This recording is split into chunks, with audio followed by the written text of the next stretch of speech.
History facts کے معزز دوستو السلام علیکم۔ معزز دوستو، آج ہم بات کریں گے فلسطین اور اسرائیل کی لڑائی پر کہ اس لڑائی کی ابتدا کب اور کیسے ہوئی اور اس کی بنیادی وجوہات کیا تھی جن کی وجہ سے آج تک لاکھوں لوگوں کا خون بہا جا چکا ہے۔ ناظرین گرامی، فلسطین اور اسرائیل کی لڑائی کو تقریباً 100 سال ہو چکے ہیں۔ پہلی عالمی جنگ سے پہلے فلسطین کے علاقے پر سلطنت عثمانیہ یعنی اوٹمن امپائر کا کنٹرول تھا۔ اس وقت یہاں مسلمانوں کی اکثریت تھی اور یہودی اور عیسائی تعداد میں بہت کم تھے۔ پہلی جنگ عظیم کے بعد سلطنت عثمانیہ یعنی اوٹمن امپائر کولیپس کر گئے اور اس خطے کا کنٹرول فرانس اور برطانیہ کے پاس چلا گیا اور انہوں نے آپس میں اس خطے کو تقسیم کر لیا۔ اس تقسیم میں فلسطین برطانیہ کے زیر کنٹرول آ گیا۔ یہ علاقہ جب برطانیہ کے زیر کنٹرول آیا تو پورے یورپ سے بہت زیادہ تعداد میں یہودی اس علاقے میں آنے لگے۔ ناظرین گرامی، فلسطین کے مسلمانوں اور یہودیوں کے درمیان لڑائی کی ابتدا اس وقت ہوئی جب برطانیہ نے یہاں موجود یہودیوں کے لیے ایک علاقہ مخصوص کر دیا۔ ناظرین گرامی، یہ وہ لڑائی تھی جس سے فلسطین اور اسرائیل کی لڑائی کی ابتدا ہوئی۔ حالانکہ اس وقت اسرائیل نام کا کوئی ملک دنیا میں موجود نہیں تھا اور یہی وہ وجہ ہے جس سے کچھ مسلم ریاستیں اسے یہودیوں اور مسلمانوں کی لڑائی بھی کہتے ہیں۔ مسلمانوں اور یہودیوں کی ان ابتدائی جھڑپوں کے دوران یورپ میں یہودیوں کی ایک تحریک زور پکڑ رہی تھی۔ اس تحریک کا نام صہیونی تحریک تھا۔ اس تحریک کا کہنا یہ تھا کہ یہودیوں کو اپنی ریاست ملنی چاہیے۔ یہودی صرف مذہب ہی نہیں بلکہ ایک قوم ہے جس کی اپنی اسٹیٹ ہونی چاہیے۔ عام الفاظ میں یہ لڑائی دو گروپس کے درمیان ہے جو ایک لینڈ یعنی فلسطین کو اپنا کلیم کر رہے ہیں۔ ایک یہودی جن کا کہنا ہے کہ یہ ان کا آبائی علاقہ ہے، جبکہ مقامی عرب بھی اس کو اپنا کہتے ہیں اور یہود کے اس دعوے کو مسترد کرتے ہیں۔ 1920 سے 1940 کے درمیان فلسطین میں یہودیوں کی آبادی مزید بڑھنے لگی۔ یورپ سے کئی یہودی اپنی جان بچا کر اس علاقے کی طرف آتے رہے۔ خاص طور پر دوسری عالمی جنگ کے دوران ہونے والے ہولوکوسٹ سے جان بچا کر یہودی بڑی تعداد میں فلسطین پہنچے، جسے اس وقت بھی برطانیہ کنٹرول کر رہا تھا۔ یہودیوں کی بڑھتی ہوئی آبادی کے ساتھ ساتھ برطانیہ کی حکومت اور مقامی عربوں کے درمیان تشدد بڑھنے لگا۔ ناظرین گرامی، صہیونی تحریک نے یہاں پر اپنے ملٹری گروپس بنا لیے تھے جنہوں نے دوسری جنگ عظیم کے بعد مقامی عربوں سے لڑائیاں اور جھڑپیں شروع کر دی۔ یہودیوں کی اس فوج نے برطانوی کنٹرول کے خلاف طاقت جمع کر کے الگ ریاست کے لیے دباؤ بڑھانا شروع کر دیا۔ اس کے بعد 1947 میں جب مقامی عربوں اور یہودیوں کے درمیان جھڑپیں مزید بڑھنے لگی تو اقوام متحدہ نے ایک فیصلہ کیا۔ اقوام متحدہ نے ووٹنگ کے ذریعے یہ فیصلہ کیا کہ فلسطین دو حصوں میں تقسیم کر دیا جائے، جن میں عربوں کی ریاست یعنی فلسطین اور ایک یہودیوں کی ریاست یعنی اسرائیل ہوگی، جبکہ یروشلم جہاں بیت المقدس واقع ہے ایک عالمی شہر ہوگا۔ اس پلان کا مقصد یہودیوں کو ایک ریاست دینا جبکہ عربوں کو آزادی دینا تھا تاکہ جھڑپوں سے روکا جا سکے۔ اقوام متحدہ کا یہ فیصلہ یہودیوں نے تو مان لیا، لیکن آس پاس کے عرب ممالک نے اسے یورپ کی ایک سازش قرار دے دیا کہ عربوں سے ان کا علاقہ زبردستی چھینا جا رہا ہے۔ ناظرین گرامی، 14 مئی 1948 کو اسرائیل وجود میں آیا، جس کے اگلے ہی دن اردن، مصر، شام اور عراق نے اسرائیل پر حملہ کر دیا۔ یہ پہلی عرب اسرائیل جنگ تھی۔ ناظرین گرامی، اس جنگ کو تاریخ کی کتابوں میں النکبہ کا نام دیا گیا ہے۔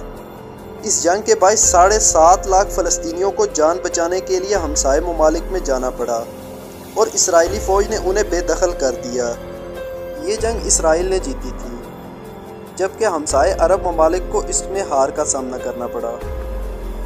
اسرائیل کا اب تقریباً پورے فلسطین پر کنٹرول آ گیا تھا، سوائے غزہ اور ویسٹ بینک کے۔ غزہ اس وقت مصر کے کنٹرول میں تھا، جبکہ ویسٹ بینک اردن کے کنٹرول میں تھا۔ یہ شروعات تھی کئی دہائیوں پر مشتمل عرب اسرائیل جنگ کی۔ اس دوران عرب ممالک سے کئی یہودی اسرائیل آ گئے۔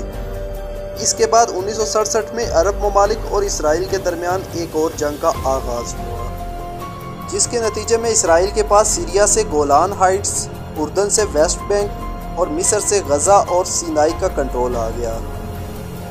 فلسطین کی ٹیریٹری پر جب اسرائیل کو کنٹرول ملا تو وہ ساتھ ہی وہاں بسنے والے فلسطینیوں پر بھی حکومت کرنے لگے، جن سے وہ کئی دہائیوں سے لڑ رہا تھا۔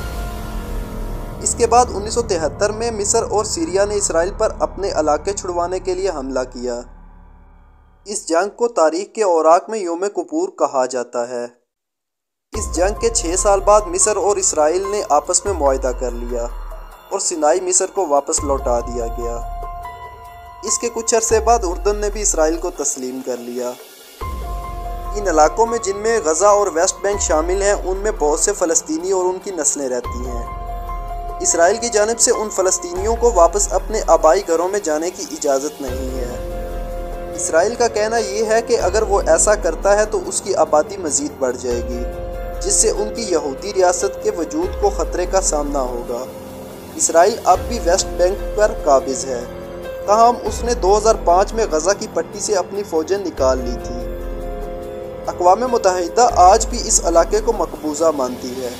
اسرائیل پورے یروشلم کو اپنا کیپٹل مانتا ہے، جبکہ فلسطینی بیت المقدس کو مستقبل کی فلسطینی ریاست کا دارالحکومت مانتی ہے۔ گزشتہ 50 برسوں میں اسرائیل نے ویسٹ بینک میں اپنی حکومت بنا لی ہے، جہاں تقریباً 6 لاکھ یہودی آباد ہیں۔ ان یہودیوں کو یہاں کا سیٹلرز کہا جاتا ہے۔ ناظرین گرامی، اسرائیل کے قانون کے مطابق دنیا میں کہیں بھی موجود یہودی کو اسرائیل کی نیشنلٹی آٹومیٹک مل سکتی ہے، جبکہ انٹرنیشنل لا اس نیشنلٹی کو غیر قانونی قرار دیتا ہے۔ اس کے ساتھ اقوام متحدہ کی سیکیورٹی کونسل اور برطانیہ کا بھی یہی موقف ہے، تاہم اسرائیل اس عالمی قانون کو یک طرفہ طور پر رد کرتا ہے۔ 2007 میں غزہ کا اقتدار حماس نے سنبھالا، جو کہ فلسطینی عسکریت پسند گروپ ہے۔ اقتدار سنبھالنے سے اب تک حماس اسرائیل سے متعدد جنگیں لڑ چکا ہے۔ ان جنگوں کے علاوہ حماس نے اسرائیل پر کئی راکٹس حملے بھی کیے ہیں، جبکہ اسرائیل نے بھی حماس کو کئی بار فضائی حملوں سے نشانہ بنایا ہے۔ 2007 سے اسرائیل نے غزہ کی پٹی کا محاصرہ کر رکھا ہے تاکہ حماس کو آئسولیٹ کیا جا سکے، جس کا مقصد حماس سے اسرائیلی شہروں کو بچانا ہے۔ غزہ میں موجود فلسطینیوں کا کہنا ہے کہ اسرائیل کی جانب سے لگائی گئی پابندیاں اور زیادہ آبادی والے علاقوں پر بھاری فضائی حملے اجتماعی سزا کے مترادف ہیں۔ اس کے جواب میں اسرائیل کا کہنا یہ ہے کہ اسرائیل غزہ کے لوگوں کا پانی، خوراک، پیٹرول، بجلی اور ادویات وغیرہ کو کنٹرول کرتا ہے۔ فلسطین اور اسرائیل کے درمیان بنیادی تنازع کیا ہے؟ فلسطینی جو اپنے آبائی گھروں کو لوٹنا چاہتے ہیں ان کا کیا ہوگا؟ کیا ویسٹ بینک میں موجود یہودیوں کی سیٹلمنٹس کو ختم کر دینا چاہیے؟